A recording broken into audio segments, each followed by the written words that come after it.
Bismillahirrahmanirrahim. Assalamualaikum warahmatullahi wabarakatuh. Perkenalkan, nama saya Ihsan Hendra. Saya dari kelompok 1 akan menjelaskan tentang materi pengantar umum hukum dagang. Pertama, saya akan menjelaskan tentang pengertian hukum dan tujuan hukum. Hukum adalah peraturan berupa norma dan sanksi yang dibuat dengan tujuan mengatur tingkah laku manusia untuk menjaga ketertiban, keadilan, dan mencegah terjadinya kekacauan.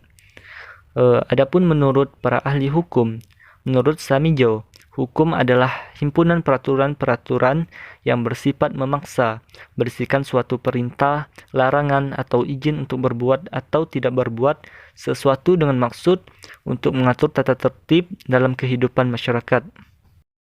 Adapun tujuan hukum versi teori pengayoman, atau pengayoman sebagai lambang keadilan yang disimbolkan dengan pohon beringin, ditemukan oleh Menteri Kehakiman Saharjo untuk menggantikan simbol keadilan negara barat yang dilupakan oleh Dewi Themis atau Putri Uranus dan Gala.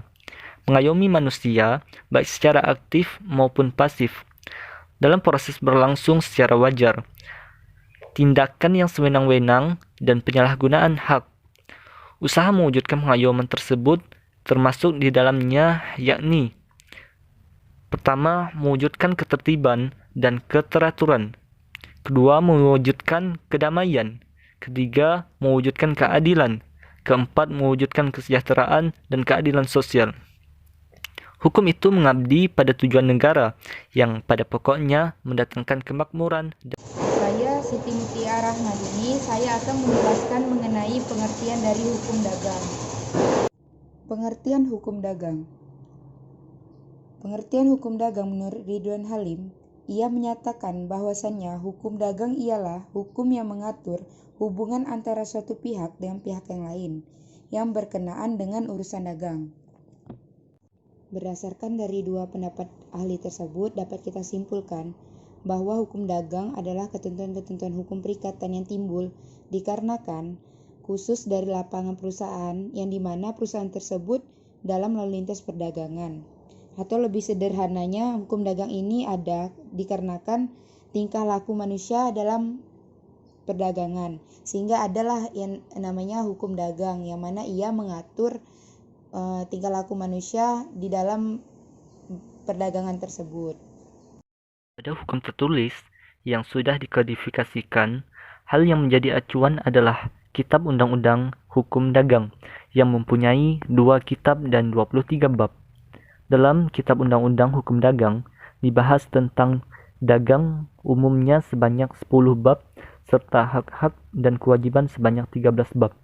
Selain Kitab Undang-Undang Hukum Dagang, sumber lainnya adalah Kitab Undang-Undang Hukum Perdata. Salah satu bab pada Undang-Undang Hukum Perdata membahas tentang perikatan. Pada hukum tertulis yang belum dikodifikasikan, ada 4 undang-undang yang menjadi acuan.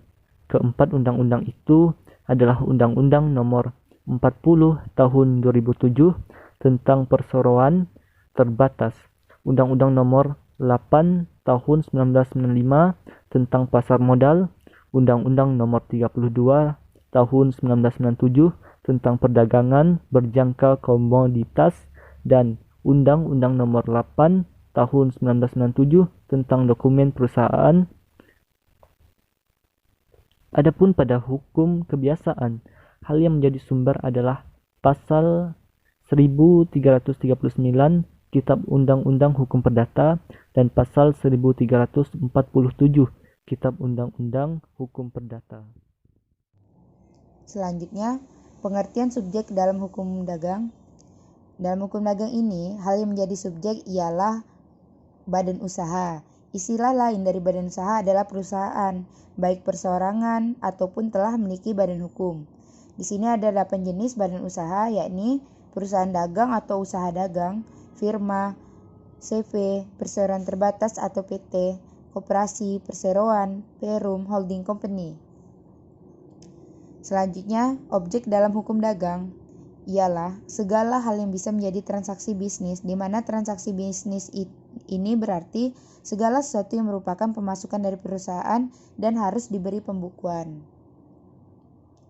Nah, kejadian atau peristiwa, perbuatan dan hubungan dengan hukum dagang, saya ambil contoh itu asuransi. Ketika orang tua mendaftarkan anaknya ke PT Asuransi Allianz Indonesia, contohnya, subjek hukum tersebut ialah PT Asuransi Allianz Indonesia tersebut. Dan yang menjadi objeknya adalah ketika orang tua anak tersebut dengan PT bertransaksi untuk membayar biaya asuransi anaknya. Prinsip umum dalam hukum dagang. Pertama, prinsip penggunaan istilah.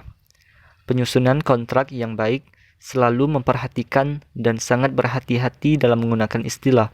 Suatu kesalahan yang sering kali terjadi adalah bahwa penyusunan kontrak menganggap bahwa apa yang dimengerti olehnya mengenai suatu istilah tentu akan dimengerti juga oleh pihak lain. Penggunaan suatu istilah atau terminologi sebaiknya diikuti dengan penjelasan yang cukup termasuk mengenai indikasi dan karakteristiknya. Hal ini menjadi penting sebagai akibat adanya pemahaman yang berbeda mengenai suatu istilah. Jika istilah dalam hukum tertulis lebih bijaksana jika dalam kontrak disebutkan acuannya kepada ketentuan tertulis. Jika tidak, maka sebaiknya diberikan definisi pengertiannya secara detail sehingga dapat dengan mudah diketahui jika terjadi perbedaan pemahaman atau penafsiran. 2. Prinsip kebebasan berkontrak. Nilai dasar yang melandasi prinsip kebebasan berkontrak sesungguhnya bersumber ajaran filsafat hukum alam tentang kebebasan, khususnya kebebasan dalam aktivitas perdagangan dan aktivitas ekonomi pada umumnya. Prinsip kebebasan berkontrak yang dianut oleh hukum positif Indonesia yang diberlakukan secara luas dalam praktik hukum di Indonesia merupakan asas yang diturunkan dari ajaran filsafat tersebut. Dan ternyata prinsip ini juga dianut oleh negara-negara di dunia dan bahkan dalam sejarah perkembangan hukum dagang. Prinsip ini adalah prinsip kunci yang memfasilitasi dalam proses berkembangnya berbagai jenis perjanjian yang sebelumnya tidak dikenal dalam sistem hukum maupun dalam praktik hukum di Indonesia. Ketiga, prinsip penawaran dan penerimaan. Prinsip ini berasal dari sistem hukum Anglo-Saxon yang disebut dengan prinsip offer and acceptance. Dalam sistem hukum Anglo-Saxon, prinsip ini adalah prinsip yang membangun perjanjian. Jika diterjemahkan dalam hukum Indonesia, prinsip ini disebut dengan prinsip penyesuaian kehendak. Di antara para pihak, lembaga ini mirip dengan lembaga sepakat dalam sistem hukum Indonesia. Prinsip keadaan darurat. Keadaan darurat adalah keadaan atau alasan di mana debitur dapat menghindari diri dari gugatan wan prestasi dari kreditur. Hampir semua perjanjian dagang nasional maupun internasional mencantumkan klausula keadaan darurat. Keadaan darurat secara umum memang telah diatur dalam undang-undang. Akan tetapi ada keadaan-keadaan yang secara objektif bukan merupakan keadaan darurat, akan tetapi secara subjektif adalah keadaan darurat. 5. Prinsip peralihan risiko. Peralihan risiko adalah saat tertentu yang ditentukan sebagai batas keberadaan tanggung jawab suatu untuk memikul risiko dalam suatu transaksi. Dalam sistem hukum perdata Indonesia, beralihnya risiko atas suatu kerugian yang timbul merupakan suatu prinsip yang berlaku untuk perjanjian-perjanjian tertentu seperti perjanjian jual-beli, tukar-menukar, sewa-menyewa, pinjam pakai, pemborongan, pemberian kuasa, dan sebagainya, tanpa perlu memperjanjikan dalam kontrak yang bersangkutan, kecuali jika para pihak menginginkan pengaturan pengalihan risiko yang lain dari yang ditetapkan oleh undang-undang. Di luar perjanjian yang menurut undang-undang telah diatur masalah pengalihan risiko, maka pembuat perjanjian perlu melakukan pengaturan sendiri atas risiko yang mungkin timbul. Keenam, prinsip ganti kerugian. Prinsip ganti rugi dalam suatu perjanjian selalu ada dalam setiap sistem hukum. Prinsip ini mengandaikan bahwa setiap pihak yang dirugikan berhak untuk menuntut ganti rugi atas kerugian yang timbul karena tidak terpenuhinya atau dilanggarnya atau diabaikannya suatu ketentuan dalam perjanjian oleh pihak lainnya. Kedelapan, prinsip alasan pemutus. Pada dasarnya, pemutusan suatu perjanjian timbal balik hanya dapat dilakukan atas persetujuan bersama para pihak yang terkait di dalamnya. Persetujuan ini dapat dilakukan dengan menentukan hal-hal tertentu yang dimuat secara definitif dalam perjanjian. Sehingga, jika keadaan tersebut terjadi, maka perjanjian tersebut dianggap terjadi putus. Jika syarat pemutus ini tidak dicantumkan dalam perjanjian, maka perjanjian yang tunduk pada hukum.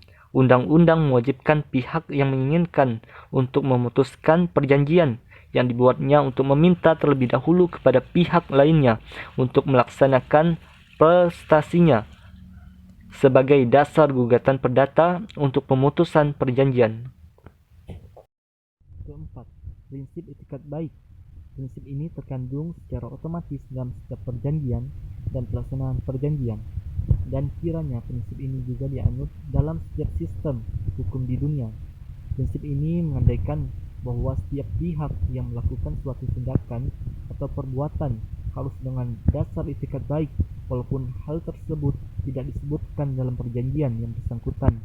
Dalam setiap perjanjian, para pihak yang melakukannya dengan etikat baik dapat meyakini bahwa tindakannya tersebut akan dilindungi oleh hukum.